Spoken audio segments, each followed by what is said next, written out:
Hey, Jamie. How Hey, are you? good morning. Good morning to Doing you. well, thank you. Thanks for being with us and doing this. I appreciate it a lot. Yeah, Um, happy to help. Happy to be here. yeah. And before we get started too much, why don't you just let people know who you are, where you're living, um, and then we'll get going. Yeah, my name is Jamie Winship, and we live in Seattle. We're in Seattle, Washington right now, locked down. And yeah, our background is I came through the police department, recruited by the U.S. government, State Department to work overseas in the Muslim world specifically. And so we've spent 27 years living and working in conflict zones, war zones across yeah, the Islamic world. And then came back into the US and at the end of 2016, 2017, and started writing down and kind of documenting everything that we learned overseas, all the processes we used in conflict resolution, and which was really all based in identity transformation. That's the only thing that we found worked to stop militant organizations or to transform them, was identity transformation on the individual level. Hmm. And so back in the US, we discovered pretty quickly that US cities were almost or even more violent than the cities we were working in overseas. Hmm. And so our question was then, it was sort of a theological question, was why have we not seen dramatic spiritual transformation in US cities like we've seen overseas? And so that's a whole topic. We started experimenting on using what strategies that we used in foreign cities, in US cities, and it started to work. And so in 2017, we launched a company we called Identity Exchange, which is basically just exchanging the false self, the false view of self, for what's true. And we called it also the identity method. And so we just launched that, started experimenting with it in Portland and Seattle, and it's been pretty stunning to see what happens. So that's where we are right now, and that's what we've been doing before this kind of shutdown. Yeah, and that's awesome. And so that people know, you and your wife Donna are currently still, we don't know what's going to happen, but currently still slated to be at the Open Table Conference and Yeah, share with us. And uh, yeah, we can talk more about that later, but yeah, I'm excited to looking have forward you to be a that. part. I remember first meeting you guys at Charlie's house and outside on the Right. on the patio there. But anyway, Yeah. just wanted to ask you, like during this time, because I think people struggle with multiple issues. There's a lot of layers to this, obviously, psychologically, emotionally, etc. But what's been on your heart and mind? What has encouraged you? Maybe what has caused you to become maybe more contemplative, to think, to examine, whatever. But just like to hear what you're thinking about. What's going on?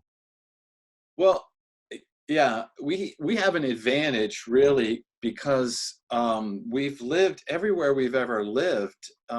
We've been in some kind of lockdown, and so this is kind of like, you know, to be in the situation that we're in right now is really not as dramatic as other situations we've been in other places. And so that doesn't mean anything to people, because when trauma is relative to a person. So Sure. um, that doesn't mean anything. This situation is traumatic. It's dangerous. It's hurtful to the economy and to people's welfare, and it does challenge. If you use it wisely, it will challenge you to tell the truth about what you really believe about yourself, God, the world, others. That's the value of crisis. Is it can get you to truth tell, we say. Mm. And so I, I've enjoyed helping people, like, as we can, who are really struggling with fear in this situation, about their future and about, sickness and powerlessness and all that, helping them with how we learned to deal with this sort of situation when we were in Indonesia, for example, in our very first work overseas. And we were in a scenario where everyone knew the government was going to collapse completely. This was in the late 90s. And that is a weird feeling, being in the largest, most populous Muslim country in the world and knowing that at some future date within the next 30 days, the government's going to cease to function. That means no police, no military, no nothing, no money. The currency collapsed, and you're like, it's coming. It's coming. It's leading up to it, and so you're in these decision-making process of most expatriates just fled immediately. As soon as they knew it was coming, they just abandoned the people or the neighborhoods. And so our question, mine and Donna's, was interesting. We were asking God, should we stay or go? And it wasn't just like, if your goal in life is self-protection and self-promotion, those are easy decisions to make. They're not always good decisions or valuable decisions. But if it's just, I'm here for the good of my family and that's it, and when things turn bad, I'm out of here. It was a message to our neighbors who couldn't leave. Here we are talking about this amazing God, and then when the crisis hits, we pack up and flee to safety. And so it was an interesting time for us to pray. And the prayer the question that really did it for us was asking God, because we had three sons and they were sixth grade, fifth grade, and third grade, and asking God, what is the best thing for our kids? What is the best? We want to be the best parents we can be to these kids that you've given us. We want them to grow up in the fullness of their true identities in Christ. What's the best action as parents who've dedicated their kids to God to do?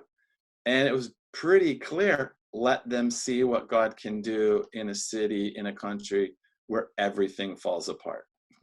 Let them experience that instead of reading it in a book or, hearing it in a sermon. Like, let them live through it. That meant we had to live through it, of course. And so, it was really fascinating. How do you tell middle schoolers and a third grader that the whole city's going to explode, and that we knew there would be rioting and pillaging, and that the marginalized people were going to go on a rampage against the wealthy, and all that was going to happen because the police were just going to vanish and the military was just going to disappear. Right. And so the whole process of how do you protect from fear? How do you not just huddle in your house in a closet, which isn't really saying anything about God, in that, like, what does it mean to have faith in this scenario? What does it mean with the God who doesn't promise that you won't ever go through anything traumatic or tragic? He just promises to be with you. But what does that really mean experientially? Especially if you're in third grade or fifth grade, what does that mean? What does it mean to us as parents? And so, we developed a way of, you have to spend time in prayer, and then you have to bring the intuitive down into the rational and teach your kids, this is what we do when a mob comes down the street, and walking them through it so that fear didn't dominate their thinking. So that it almost became to them a kind of game. It's like life. We're going to have these challenges to face. God gives us wisdom. We're going to plan. We're going to be ready. And our goal is to love these people and stay with them, just like God loves us and stays with us. And so it was a year like that. And then, so they went through that. We went through that together. It was a very powerful, amazing, beautiful time, especially with our neighbors. And then we left that scenario and moved to Baghdad in 2003 and 4. which was even more difficult because it was just, we lived in central Baghdad we had no military protection. We didn't live on a military base. We lived in a neighborhood. We had to negotiate our ability to live at peace in that neighborhood with the Muslim leader of the community, which was a fascinating scenario because, the reality of it was this is 2003 and 4. And so when we go to bed at night, our country bombed the city every night. Mm. And our neighbors were killed. And then we would get up in the morning and there we are standing there as Americans, as foreigners. It was just the most bizarre experience. And then our team was killed while we were there by our neighbors. And so it was this constant, and two of our sons were still living with us in that scenario. They were 17 and 14 at that time. The oldest one was in college. And so the same thing. How do you love your enemy every day? How do you do it every day when 85% of your neighbors are taking Valium just to sleep at night because they don't know where the bombs are going to hit, kind of thing. And so we had a team of 9 there in Baghdad. And so that team was locked down. And so we had to really for 14 months. And so we had very limited ability to travel. The one part of our team that did decide to sort of violate the rules of travel were killed. And so same kind of thing. What's your family devotions at night like in that scenario? And so, yeah, it was a lot involved there, but I think the value of these kinds of times is to dig deep in truth. I was doing it this morning. God, this is what I actually really believe about you when the world falls apart. Like, let's get down to what we really believe. And this is the value of this time, is to dig deep down, get past all the cliches and all of that and say, God, I remember praying it one night in Baghdad on the roof of our house and just yelling out to God, here's what I believe about you. You are either unable or unwilling to protect my kids from a terrorist attack. Like, that's what I got to. Because can God do that kind of thing? Is he interested in that kind of thing? But that confession moment on the roof of our house in Baghdad, dramatic turning point in my life of understanding Christ. Dramatic, because in those moments, God is more real than he is when I've got the whole thing under control and, everything's going my way. Sure. Then you get to discover, the real Christ. So for me, these times, for us, it's not as dramatic as other things we've been through in our life, but it's been great to be able to help people walk through because we're going to come out of this time. This time is not going to last. Mm-hmm.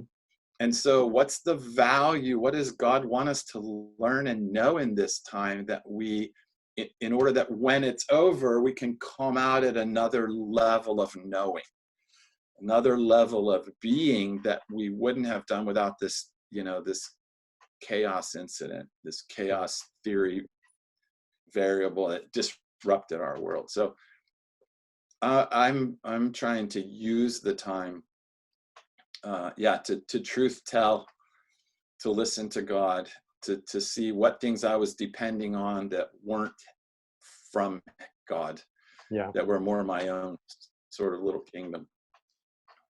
That's awesome, Jamie. I'm fascinated by the link between truth telling, and I don't mean like I've got the truth and I'm going to tell you all the facts.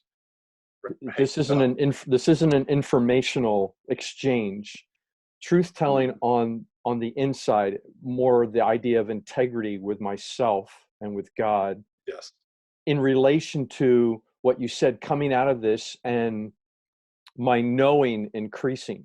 And again, it's not knowing like, oh, I have more information, but knowing him and life and myself better.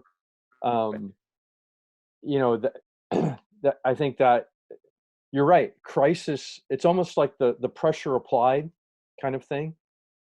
forces the issue. And it's not that God is forcing the issue, but he'll use this destructive thing to say, Sure. I can bring good out of this. Right. I'm not doing this. And that's a big deal, because I've heard a lot of people in the religious world, like, literally come right out and just point blank saying God sent this. And I'm just like, oh, you're driving me crazy. And I Yeah. can't imagine what the conversation is between those three. Like, oh my gosh, they're blaming us again. No, but Yeah. but what you're saying, this connection, so that it transforms us, is wonderful. It's beautiful, and I'm excited and very grateful that you are able to help people who are experiencing the fear and the panic attacks and the anxiety, et cetera, et cetera. Not to minimize the trauma. You're not minimizing Right. anything. No, that's right. Yeah. It is traumatic. It is traumatic. And And, it's, you know, go ahead. I'm sorry. Go ahead. I was just going to say, you know, the old saying that crisis doesn't make a person, it reveals a person. That's the value of crisis and chaos. And I think Baxter Kruger says it, that God redeems broken things. That's what he does. And so when you have one of the, you know, when our team was killed in Baghdad, you know, that was a pretty earth-shattering event for us, and for the survivors, the younger people on our team. And so when you're going through that process, it's not who you blame. I mean, this is a waste of time. You know, like, whose fault is it? Is God sovereign? And all those sorts of questions. I mean, tactically, our team made a mistake. They violated the protocol that we were under, in kind of in an act of bravado, and there's a consequence to that. So beyond that, so it happens. So there it is. There's the event. And what was fascinating, so what we did was we had we're in a war zone, so you can't like do funerals and that kind of thing, and bodies are medevaced out. And but so we had a ceremony on our street. You know, is an involved process, but I had to go ID the bodies, which were in another city, and so I had to travel the same route that they were killed on. I had to travel the same route to go ID them, and so which was, you know, Donna was not thrilled that I had to go by myself. And so I got two Iraqi guys in my neighborhood that were actually soldiers, and so these are guys who are our enemies, and, you know, technically, right, for real. And then so I asked them to drive me the route, because I figured if they were with me, you know, it would be less likely that we would be killed. And one of the Muslim men came into Donna and our kids, and he said, "I promise you that I will bring your father back to you alive. And if I don't, I will die first." That's our enemy saying, that's the one we're there against, you know. That's awesome. And so me and him and another guy drove the route, and we got to a part in Mosul where they were killed. We were coming into that area, and there was a traffic jam kind of situation, and that's where the killings occur. And as soon as we got into that, those two guys jumped out of the car and started screaming at the crowd to get out of the way before anyone could see that I was in the car with them. They were risking their lives to get me through the intersection where the incident had happened. And it's like, if I hadn't been in that traumatic scenario, I wouldn't know. This is what I believe when Jesus says, love your enemies. I believe he's saying that because they're not really your enemies. I think that's what he's saying. You think that's an enemy, you need to love that enemy, because the real enemy that you have, the real one, is not them. We wrestle not against flesh and blood, but against principalities and powers and spiritual wickedness. These people are not your enemies. You need to love them. And that's been our experience all the way through this whole all these years of living in these zones where we're actually working face to face. We're their enemy, they're our enemy. We all know it. What's the way through it? So quick And it's question. I'm forgiveness. sorry. I didn't mean to interrupt. I'm Mhm. sorry. I thought you were done. No, Quick I just question. said it's forgiveness. Yeah, Mhm. quick question. So in this scenario, the enemy is a virus. It's a piece of genetic material. And so it's kind of hard to, like, I don't know, objectify that or put a face to it, surely. You know, it's not another Yeah. human being. Um, but yet we still need to love our neighbors who are living in fear and anxiety. And maybe at the same time, we are trying to cope with that as well. So just maybe a quick thought as to how you would deal with that. Well, it's funny. I don't think, I think our enemy is lies, is Mm, deception is our enemy. that's good. And so not even the virus. I mean, we live in this world. These things happen in this world. I think ultimately what all of us are afraid of is dying. We're afraid of, but we're not just afraid of physical death. We're afraid of our career dying. We're afraid of our company dying, our relationship dying, our bank account dying. We're afraid of every kind of death, all of it. Mm, We try and avoid every kind of death that we can.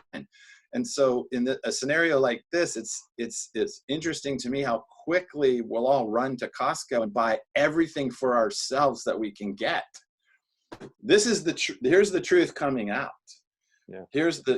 We can face this truth is like, why am I gathering up as much stuff as I can to protect myself from the big bad world out there? Why? Because I'm afraid to die. That's why. And so when we get to talk to our neighbors and everything, we're asking them, like, what are you most afraid? What is the greatest fear that you have right now? It's various kinds of death. Hmm. That's what it is.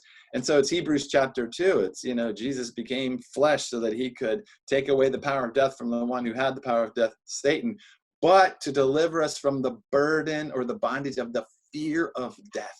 Yep. That's what these times get to make us do. Say what we're really afraid of. What are you really? That's redemptive.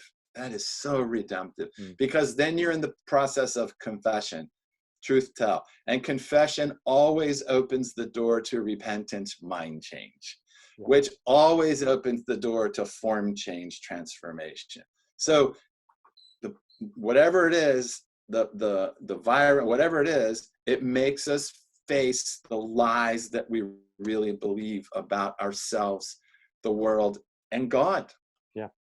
So And it, that's the value of it. The waste, the tragedy of it is we won't do that. We'll just try and grit our teeth through this thing, get through it, and come out of it no different than when we went in. That makes it a tragedy. yeah. Otherwise, it's a beautiful challenge, and it's transformative. It'll cause us to stop conforming to old patterns Yeah. and be transformed, and then know the more excellent way. So That's awesome. Thank you, Jamie. Thanks very yeah, much. Great words and thoughts, and I hope people will take them and give them some thought, some honest examination, like you said, and yeah. really ask themselves, what am I really afraid of? At the end of Mm-hmm. the day, at the end of the conversation, they meet a person who's pure, absolutely undiluted love, and love destroys fear. Period. That's always It's the perfect. only thing that can, That's and right. that's why God becomes such a huge factor in this conversation for people who may not even want to bring God into the conversation, Right. or who are only interested in blaming God for this situation. So Yes. thanks. Great words. Okay, so we're going to wrap it up. I'm just going to ask you a few words here, say a few sentences or questions, and I'm going to ask you to do a one-word response. Um, so everybody knows this isn't scripted. Mm. Jamie hasn't heard these questions or these words, so but just your thoughts. And we've already heard some of them. So, oh, and I'll tell you this real quick. Last night I had a conversation with Mercy Aiken, and she said, I don't like the term social distancing because I feel like socially I'm connected. It's physical distancing. It's the Yeah. actual distancing of not being able to be and touch. So there's my first word, physical distancing. Physical distant death. Okay. Death. Okay. Favorite thing that you've done since, I'm not sure when Seattle went into lockdown, but since you've been in lockdown, what's the favorite thing you've done? Written a book proposal. Wow. I'd be very interested to hear more about that afterward. um, that's a great segue. I assume you probably have a little bit of time to read, maybe reading multiple things. Give us one thing that you're reading currently that you're enjoying. This is not scripted, so I'm reading your book. Oh no! Oh gosh! That's what I'm reading. That's exactly what I'm reading. Yep. So a spiritual evolution. Yeah. I can hear Baxter way in the background going, Yeah, no. MacMurray set that up. That sounds like a plug, but it's absolutely not true. I actually got it 2 days ago, and so yeah, awesome. That's what I'm reading. Well, that's great. There you go. This one's a little bit more, has an edge to it. The way our government is handling the situation. Just one word. Adequate. Okay. Okay. Now you may not be a person who gets bored, but if you do, what would be a go-to activity for you? What would be something you go, this is what I want to go do? Yeah, I have my dumbbells and weights right over here. That's Okay. what I do. That is what I do. Yep. All right. Favorite snack?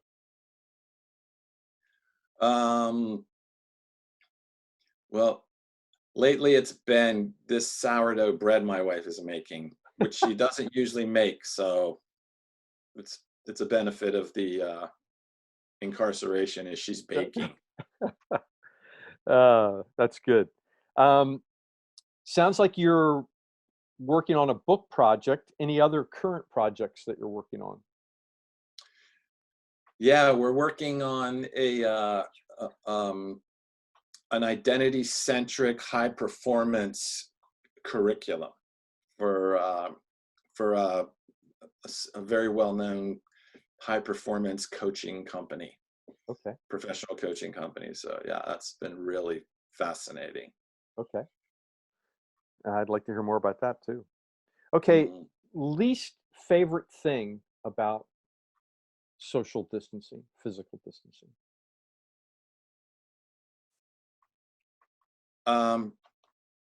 Yeah, being alone. Okay. Okay. Yeah, just the whole idea of alone. Are your kids living in the Seattle area? No. Okay. Alaska, New York City, and Washington, D.C. Wow. And I have Spokane, Chicago, and McMinnville, Oregon. So yeah, that one's the closest to us. Okay, last question, and this one doesn't have to be a one-word answer, but any parting words of advice or wisdom or encouragement, maybe something that has just helped you. You've already done that, but maybe as a parting shot. Yeah. Chaos produces creativity. Chaos produces creativity. Use it. Don't waste it. Take advantage of it. And that's my big encouragement. Think of things you haven't thought about before. Read things you don't normally read. Be creative. Awesome. God hovers over chaos with his creative spirit. That's what he does. Chaos here, spirit here, to bring order. And so use the time. Invite the spirit to guide. This sounds a lot like metaphorically Genesis. No, I'm kidding. That's right, exactly. Yes. For those that may not make that connection or link. Okay, awesome. Jamie, thanks so much for being with us, and appreciated it and your time and you. Thank you. My pleasure. Thanks. Thank you. Yeah.